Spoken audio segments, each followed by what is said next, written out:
Olá pessoal, dando continuidade ao nosso estudo da ótica, vamos entrar agora na parte de refração luminosa. A refração luminosa é um fenômeno que acontece com a luz quando ela passa de um meio de propagação para outro.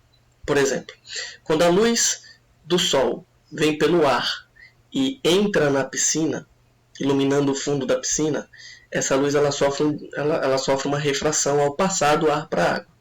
Quando a luz vem pelo ar e atravessa uma janela de vidro, ela sofre uma mudança de meio. Nesse caso, ela sofre duas mudanças de meio. Uma do ar para o vidro e depois quando ela sai do outro lado, do vidro para o ar. Nessa mudança de meio, a luz sofre dois fenômenos. Um é a mudança na sua velocidade de propagação e o segundo é um desvio na sua propagação. Ela muda de direção. Essa mudança de direção provoca diversos fenômenos na natureza que a gente pode observar, como, por exemplo, o que acontece aqui nesse prisma de vidro. A luz branca, a gente sabe que ela é composta pelas 7 cores do arco-íris, só que juntas a gente vê essa mistura de cores, a gente observa como uma cor branca. Quando a luz desvia ao passar do ar para o vidro, ela muda de direção e depois ela muda de direção de novo quando sai do vidro para o ar. Só que olha que interessante, cada cor sofre um desvio diferente. Então as 7 cores do arco-íris que formam um branco acabam se separando. Perceba que o violeta sofre um desvio maior do que o vermelho, certo? Outro fenômeno interessante é quando você vê um lápis dentro de um copo d'água com uma parte para fora. A luz que vem da água até os seus olhos sofre um desvio quando atravessa o copo. Então isso dá a impressão de que o lápis está em outra posição. Dá a impressão que o lápis está quebrado. Um outro fenômeno bastante interessante é o da miragem. A miragem é um fenômeno que acontece quando você tem um chão muito quente e aí você olha ao longe e tem a impressão de que está molhado. Tem uma poça d'água ou um lago. E não é verdade. É o que engana um cara perdido no deserto, por exemplo, que morrendo de sede sai correndo e gasta suas últimas energias achando que encontrou um oásis. Mas na verdade é uma miragem, é uma ilusão de ótica. Deixa só esse exemplo aqui, interessante. O cara usou um laser para ver vários fenômenos luminosos. A reflexão da luz e a refração. Esse laser ele foi emitido por aqui. Pelo ar a gente não vê o rastro do laser, mas dentro da solução da água que tem aqui, as partículas que tem na água se iluminam e mostram um rastro de luz para a gente. Veja que esse raio de luz, esse feixe de luz, ele bate aqui na separação entre água e ar. Uma parte da luz reflete, tá vendo? Tem um percentual pequeno da energia luminosa reflete. Mas outra parte atravessou da água para o ar. E note que houve um desvio no caminho da luz, certo? Aqui aconteceu de novo na parede do vidro uma reflexão. Mas não é isso que nos interessa agora. Nós estamos interessados em estudar esse desvio provocado pela luz quando mudou de meio, quando passou da água para o ar, por exemplo. Certo?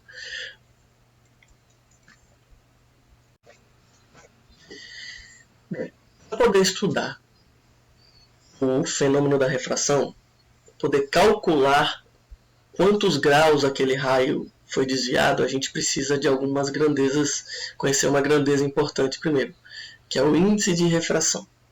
O índice de refração é uma grandeza que se refere a determinado meio, ou seja, cada meio tem o seu índice de refração. O ar tem um índice de refração que vale 1, o vidro tem um índice de refração que depende do tipo de vidro, mas vale algo em torno de 1,4 ou 2. Cada meio tem o seu índice de refração diferente, certo? Como é que a gente calcula esse índice de refração? O índice de refração ele serve para indicar o quão lento a luz vai ficar naquele determinado meio. Então, por exemplo, se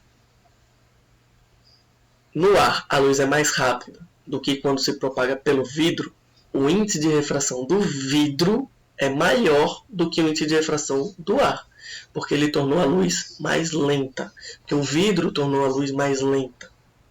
Então, quanto maior o índice de refração do meio, mais lenta vai ser a luz quando se propagar por ele. Como é que a gente vai calcular esse índice? O índice a gente vai chamar de n. E esse n vai ser calculado dividindo a velocidade da luz no vácuo pela velocidade da luz no meio que a gente está analisando. A velocidade da luz no vácuo tem um valor padrão. É sempre o mesmo valor. Vale 3 vezes 10 elevado a 8 metros por segundo. Isso são 300 milhões de metros por segundo. Sim, a luz é muito rápida mesmo. Ela leva só 8 minutos para chegar do Sol até aqui na Terra. E o Sol está muito longe da gente. Muito longe mesmo. Bem, note que como a velocidade da luz no vácuo é sempre maior do que qualquer outra velocidade da luz em qualquer outro meio, esse V vai ser sempre menor do que o C. Ou seja, o índice de refração ele vai ser sempre maior ou igual a 1. Certo? No ar, o índice de refração ele vai valer 1. Por quê? Porque no ar, a velocidade da luz é praticamente a mesma velocidade da luz no vácuo. O ar ele reduz muito pouco a velocidade da luz. Então a gente diz que no ar, a velocidade da luz no ar é igual à velocidade da luz no vácuo. Então se eu pegar um valor e dividir por ele mesmo, dá 1. Então guarde essa informação. A velocidade da luz no ar e no vácuo são as mesmas. Então o índice de refração do ar vale 1. O índice de refração da luz no vácuo também vale 1. Certo? Em qualquer outro meio que reduza a velocidade da luz, você vai ter um índice de refração maior do que 1. E quanto maior esse índice, mais lenta vai ser a luz nesse meio. Ok? Beleza. Então, fique muito claro o seguinte. Quanto maior o n, quanto maior o índice, menor a velocidade da luz naquele meio. Então, o índice de refração e a velocidade são inversamente proporcionais. Quanto maior o índice de refração do meio, menor vai ser a velocidade da luz naquele meio. E a gente vai dizer que aquele meio é mais refringente. Quanto menor o índice de refração do meio, maior vai ser a velocidade da luz naquele meio. E aí a gente vai dizer que o meio ele é pouco refringente, ele é menos refringente. Certo? Então, ser refringente significa tornar a luz mais lenta. Bem, vamos fazer um exemplo agora para aplicar essa equaçãozinha simples do índice de refração. Suponha que a luz amarela se propague em determinado vidro com uma velocidade de 200 km por segundo. Sendo 300 mil km por segundo a velocidade da luz no vácuo, determine o índice de refração absoluto do vidro para a luz amarela. Então veja, ele acabou de me dizer que a velocidade da luz no vácuo vale 300 mil km por segundo, o mesmo valor que a gente viu anteriormente. Só que no vidro ela fica mais lenta. Quanto vale o índice de refração da luz nesse vidro? Ou melhor, quanto vale o índice de refração desse vidro? O índice de refração é a característica do meio. Nossa formulazinha para índice de refração é C sobre V. O C vale 300 mil, o V, que é a velocidade da luz no vidro, vale 200 mil. Resolvendo essa conta, cortando todos esses zeros, fica 3 sobre 2, dá 1,5. Então, ficamos com o item E. Bem, então agora que a gente conhece o índice de refração, a gente pode estudar as leis da refração. As leis que indicam como o raio de luz vai se propagar ao passar de um meio para outro. Primeiro vamos ver duas situações. A luz ela pode vir de um meio menos refringente e passar para um meio mais refringente, ou ela pode vir de um meio mais refringente e passar para um meio menos refringente. Veja só o raio de luz entrando no meio, passando de um meio para outro e ele sofrendo o desvio que a gente esperava. Só que esse desvio ele muda de acordo com a situação. Para poder analisar esse desvio, a gente precisa de algumas referências. A nossa primeira referência vai ser a reta normal. O que é a reta normal? É uma reta imaginária. Ela só é uma linha imaginária que vai ajudar a gente a medir os ângulos com que o raio entrou e o ângulo com que o raio saiu. Ela chama normal porque ela é perpendicular à superfície, ou seja, ela forma 90 graus com a superfície que separa os dois meios. Perceba que a separação do meio é horizontal e a normal está na vertical, são perpendiculares. O raio de luz ele forma ali um ângulo com anormal na incidência, na chegada, e ele forma um outro ângulo na saída. Na incidência a gente vai chamar um ângulo de I, na saída a gente vai chamar um ângulo de R, ângulo de refração. Ângulo de incidência e ângulo de refração. O que a gente percebe? Quando a luz veio do meio menos refringente para o meio mais refringente, ele chegou com um ângulo de incidência grande e terminou com um ângulo de refração pequeno. A gente costuma dizer que o raio ele desviou de forma que ele colou com a normal, ele se aproximou da normal, da reta normal. Já aqui, quando o raio veio do meio mais refringente para o menos refringente, o ângulo I ele era pequeno e ele acabou tendo um ângulo de refração maior. Então o desvio que aconteceu aqui fez com que o raio se afastasse da normal. Percebeu a diferença? Quando o raio vem do meio menos refringente, passa para o mais refringente, está tudo escrito aqui, ó. Quando o raio vem do meio menos refringente, passa para o mais refringente, o que acontece com ele? Ele se aproxima da reta normal. Não esquecer que no meio mais refringente a velocidade da luz é menor. Então esse raio de luz, ele, além de um desvio, ele sofreu uma mudança de velocidade, ele ficou mais lento. Já no segundo caso aqui, o raio veio do mais refringente e passou para o menos refringente. Isso fez com que ele se afastasse da reta normal. E além disso, no meio menos refringente, a velocidade da luz é maior. Então esse raio veio com uma velocidade baixa e passou a ter uma velocidade maior. E quanto vale esses ângulos de incidência e de refração? Eles vão depender de como o raio incidiu e de quais são os índices de refração dos dois meios. Veja que a primeira lei da refração é o que a gente conhece como lei de Snell-Descartes ou simplesmente lei de Snell. Note que o ângulo I e o ângulo R eles dependem do índice de refração 2 e do índice de refração 1, do índice de refração dos dois meios em questão. A fórmula é bem simples de lembrar. O índice de refração 1 vezes o seno do ângulo de incidência vai ser igual ao índice de refração do meio 2 vezes o seno do ângulo de refringência. Essa fórmula ela pode sofrer uma adaptação para certos problemas. Veja, como é que a gente calcula o índice de refração? A gente acabou de aprender. A gente pegar a velocidade da luz no vácuo, Czinho, e dividir pela velocidade da luz no meio. Eu fiz isso no N1 e no N2. O resto da fórmula está igual. Como tem Czinho de um lado e Czinho do outro, eu posso cortar. Então sobrou o quê? O seno do ângulo de incidência dividido pelo V1. Ficou dessa forma. E do outro lado ficou o seno do ângulo de refração dividido pelo V2. Então aqui eu tenho uma outra maneira de comparar os ângulos de incidência com os ângulos de refração. No primeiro caso, usando os índices de refração dos dois meios, e no segundo caso, usando as velocidades da luz nos dois meios. Aqui fica evidente o que a gente concluiu no slide anterior. Como o N1 se multiplica com o seno de I, significa dizer que quando o índice de refração é grande, o ângulo vai ser pequeno. A gente acabou de perceber, quando a luz passa do meio menos refringente para o mais refringente, ele cola com o normal, não é? Então, onde o índice é grande, o ângulo fica pequeno.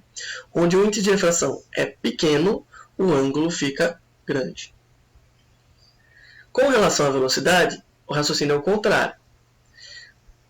Onde a velocidade da luz é maior, o ângulo vai ser maior.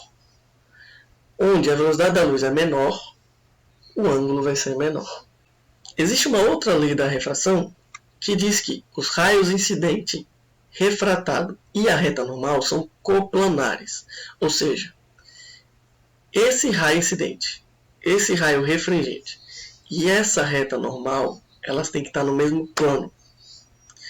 Está vendo que todas estão desenhadas na tela do computador ou na tela do celular?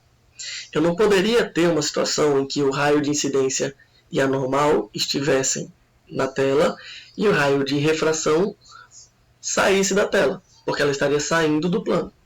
Não pode acontecer isso. Todos estão no mesmo plano. Ok?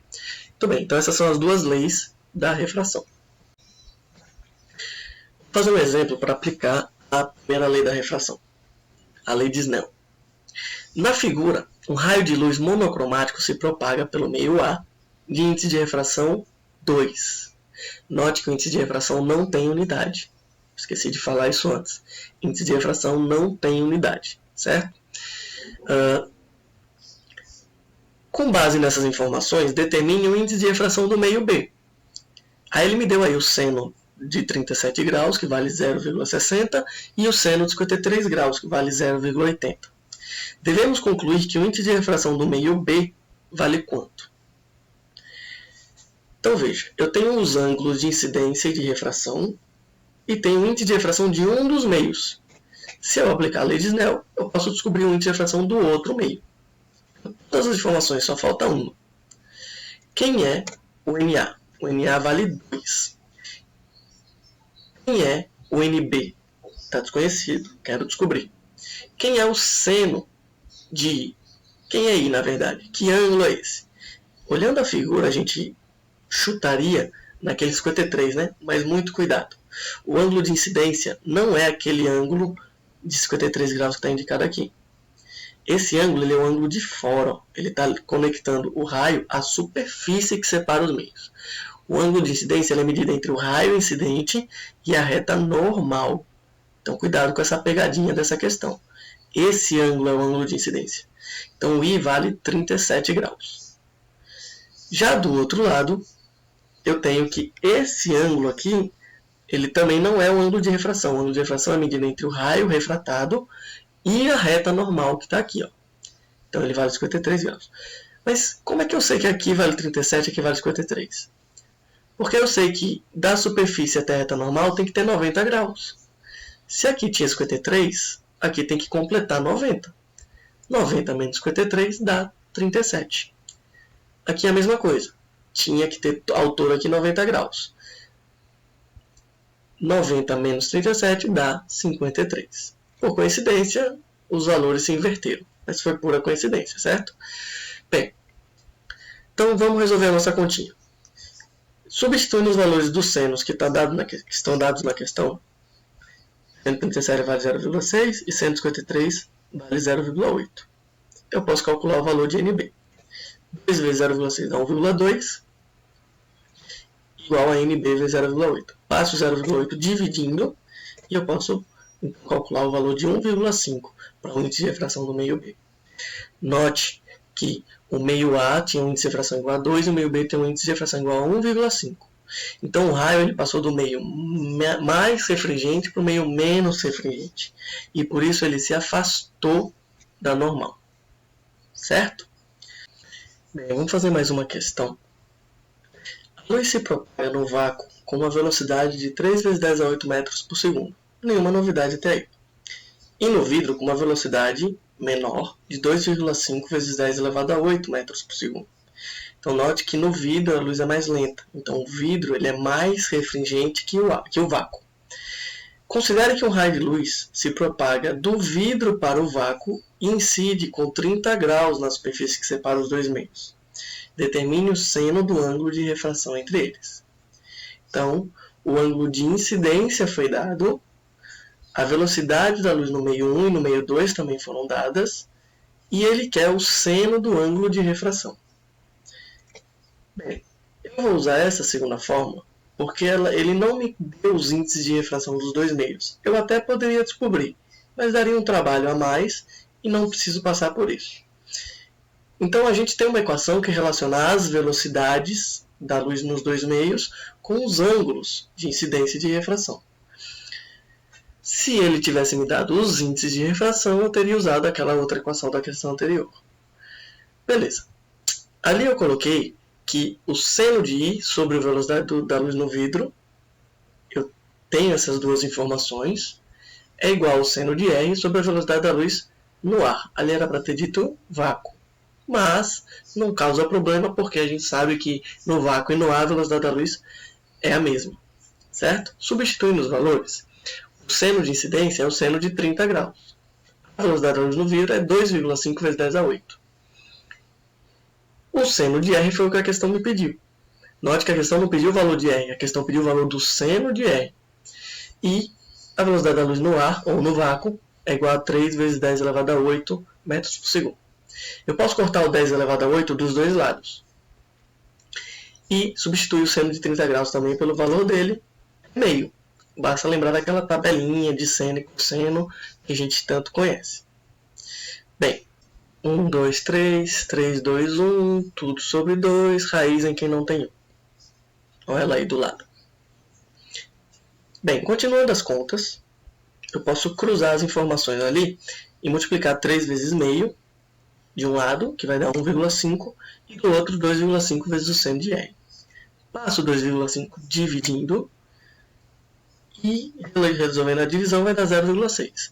Ou seja, o seno de R vale 0,6. A questão não me pediu o valor do ângulo R, a questão me pediu só o valor do seno de R. Eu não tenho obrigação de saber quanto vale o ângulo R que tem o seno igual a 0,6. Ok?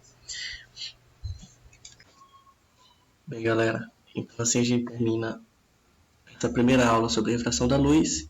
Em breve continuaremos com a segunda parte, com mais algumas aplicações. Bons estudos!